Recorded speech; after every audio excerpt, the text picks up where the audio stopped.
थोड़ी देर में फिर दूंगा। देश अब तक न्यूज चैनल में आपका स्वागत है। मैं हूं रविंद्र वर्मा और आज हम पहुंचे हैं गांव मुडलाना में। मुडलाना की आपको जिक्र कर रहे हैं और मुडलाना में जो है सबसे बड़ा गांव है। मुडलाना ब्लॉक का सबसे बड़ा गांव है क्योंकि 7.5 और 8,000 के बीच के जो है यहाँ पर वोटर हैं और 12 तारीख को जो है यहाँ पर चुनाव होना है और चुनाव जो है 12 तारीख को होना है। उससे पहले जो है हम पहुंचे गाँव में। जितेंद्र उर्फ बागा हैं जो कि चुनाव सरपंच पद के उम्मीदवार है, निर्दलीय उम्मीदवार हैं, वो हमारे साथ हैं। चंद्र जी नमस्कार जी। नमस्कार जी। बेटा बोलो राम राम करो। राम राम। किसको दोगे वोट? किसको करोगे वोट की अपील? दादा को। दादा को वोट दी। तो सर गांव में जो है चुनाव शुरू हो चुका है, क्या क्या मुद्दे जो है गांव के रहने वाले हैं? सर गांव के मुद्दे तो बहुत हैं। गांव के मुद्दे जैसे हमारा स्टेडियम है, बच्चों को पूरी सुविधा नहीं मिल रही स्टेडियम में। उनके लिए जैसे जिम है और है, पूरा जो खेल का सामान उनके पास है नहीं। हम सबसे पहले अगर गांव वालों ने मौका दिया तो सबसे पहले जितने भी सुविधाएं हैं ग्राउंड में सारी सुविधाएं उसकी फैसिलिटी करेंगे और पूरा उनकी देख रेख के लिए पंचायत की तरफ से कोच लगाएंगे। पुराना गांव है, बड़ा गांव है, अनाज मंडी भी है। अनाज मंडी के हालात जो है वो बहुत खराब हैं, इसके लिए भी कुछ किया जाएगा? सर अनाज मंडी जैसे हमारा ये यार्ड है, यहाँ पे जैसे गेहूं की खाली गेहूं की खरीद होती है। हम कोशिश करेंगे ताकि सरकारी खरीद अपनी जैसे धान की है, मोटे धान की, और दूसरी है अपनी बारीक जीरी है, उसकी भी हम पूरी कोशिश करेंगे ताकि हमारे गांव में ये खरीद हो सके। जैसे बाजरा है और जो अपनी समर्थन मतलब जितनी भी फसलें हैं अपनी मंडी में पूरी वो करेंगे। अगर हमारे पास पंचायती जमीन भी है, हाईवे के पास भी जमीन है, तो वहाँ भी मतलब अपना प्रयास ये रहेगा ताकि 10-5 किले में अपना मंडी की जगह बना के एक बड़ी अच्छी आधुनिक मंडी बनाई जाए। तो और क्या क्या समस्या गांव में है उसको आप उठाओगे?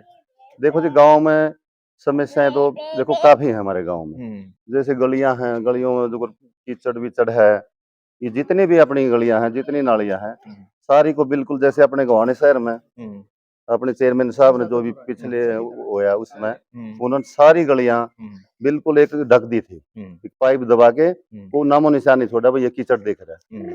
तो हमारी प्राथमिकता ये होगी ताकि ये सारी गलियां मतलब बढ़िया अच्छी तरह से शहर की तरह से सीवर बिछाए जाएंगे। देखो जी अपनी सोच तो ये है, जो आदमी गांव छोड़ के शहर में जा रहे वो गांव में पूरी सुविधा नहीं मिली इसलिए गांव शहर में जा रहे हैं। अपनी सोच ये है अगर परमात्मा ने हमारे को टाइम मिला, अगर हमारी जिंदगी रही, तो हम अपनी ये इतनी बड़ी सोच है जी, जो शहर में सुविधा नहीं है वो अपने मुडलाना गांव में सुविधा कर देंगे। अब शहर वालों ने मजबूर होकर दोबारा गांव में आना पड़ेगा। मुडलाना ब्लॉक का नाम आता है, ब्लॉक का कुछ भी यहाँ पे नहीं है, कोई सुविधा नहीं है, उसके लिए क्या? उसके लिए सबसे अपनी प्राथमिकता ये हमारा जैसे ब्लॉक है, मुडलाना खंड है, तो ये हमारा ऑफिस है खंदराई में, तो उसमें नाम तो मुडलाने का हो गया और ऑफिस है खंदराई में। तो ये बहुत सबसे बड़ा मुद्दा है और कोई छोटी लड़ाई नहीं है ये। तो सबसे पहली लड़ाई अपनी ये होगी, आप कहीं भी जाना पड़े इस बारे में, तो सबसे पहले अपनी प्राथमिकता ये होगी अपना ब्लॉक अपने मुडलाना गांव में लाने के लिए। स्वास्थ्य की बात करें, शिक्षा की बात करें, तो इस पर क्या फोकस रहेगा? स्वास्थ्य के बारे में सबसे जरूरी स्वास्थ्य है। अगर आदमी का हेल्थ अच्छा है तो सारी चीजों कहते हैं भाई जान है तो जान है। तो सबसे दूसरी जो अपनी प्राथमिकता है हेल्थ के बारे में पूरा ध्यान रखा जाएगा। जितने भी डॉक्टर हैं, डॉक्टरों की कमी है वो पूरे कराए जाएंगे।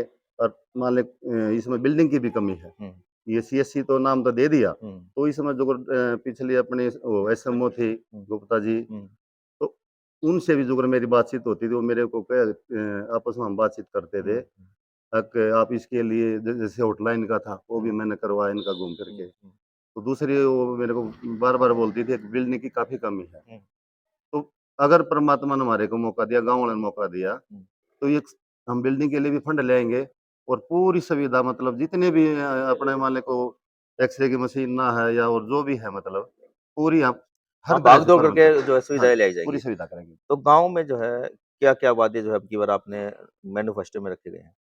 देखो मैनिफेस्टो में तो ये है जी, सबसे पहले तो भाईचारा वाली बात हो, गांव में एक बढ़िया भाईचारा हो। जैसे अपने कृष्ण जी ने जैसे द्वारका नहीं बसाई थी, देखो अपना सपना तो यही है कि हमारा गांव द्वारका की तरह मतलब सारी सुविधा मिले और बिल्कुल अमन शांति अपने गांव में बनी रहे, कोई झगड़ा ना हो। अगर कोई छोटा मोटा झगड़ा हो जाए वो घर बैठ कर निपटा लें। जैसे चौकी वाला जो सिस्टम हो रहा है आजकल, अगर मान ले को दो भाई आपस में उसके घर वाली और उसकी भी लड़ाई हो जाती है ना, तो चौकी में ऑटोमेटिक चौकी वाले आ जाए। तो अपना तो ये सोच रहे कि बस सबसे पहले अपना यहाँ निपटाओगे, अगर यहाँ नहीं निपटता तो उसके बाद कहीं भी जाओ तो कानून का सहारा लेगा कोई भी है। तो गांव को क्या अपील जो है लास्ट में करना चाहोगे? देखो गांव को हम ये अपील करना चाहेंगे जी, अब 9 कैंडिडेट बताए, आज 9 कैंडिडेट रहे हैं मैदान में, बाकी 31 तारीख को पता लगेगा भाई कौन अपना नॉमिनेशन अपना वापिस ले है, तो असली बात तो फिर चलेगी। तो हम तो ये अपील करना चाहेंगे, अब जो गांव बढ़ जाता ना भाई, उमरा पन्ना है, युमरा ठोड़ा है, युमरा परिवार है, देखो अच्छा आदमी गांव का कहीं किसी परिवार का कोई सी बिरादरी का हो, तो हम तो ये चाहेंगे अच्छे आदमी को गांव का मतलब चौकीदार दें जिससे गांव की रखवाली कर सके, और गलत आदमी के हाथ में रखवाली चलेगी तो देखो सब दुखी होना, फिर पछताना पड़ेगा 5 साल के लिए। तो देखिए हमारे साथ जितेंद्र जी थे और उन्होंने अपने जो है मैनिफेस्टो भी बताया कि क्या-क्या समस्या जो है गाँव की है। हर समस्या का जो समाधान करने का जो है इन्होंने आश्वासन दिया है कि हम हर जो गाँव की समस्या है उसको दूर करने का काम किया जाएगा। एक बड़ा जो मुद्दा इन्होंने उठाया है वो ब्लॉक की जो बिल्डिंग है वो खंदराई गाँव में है और गाँव मुडलाना के नाम से ब्लॉक है और लेकिन बिल्डिंग यहाँ नहीं है, वो खंदराई गाँव में है। उसको यहाँ पर लाने की बात कही है और कई जो अलग-अलग मुद्दे हैं उनको पूरा करने के लिए जो है इन्होंने वचन लिया है कि हम जो मुद्दे हैं उनको पूरा किया जाएगा और इसी तरह की खबरों को देखने के लिए देश अब तक को सब्सक्राइब करें।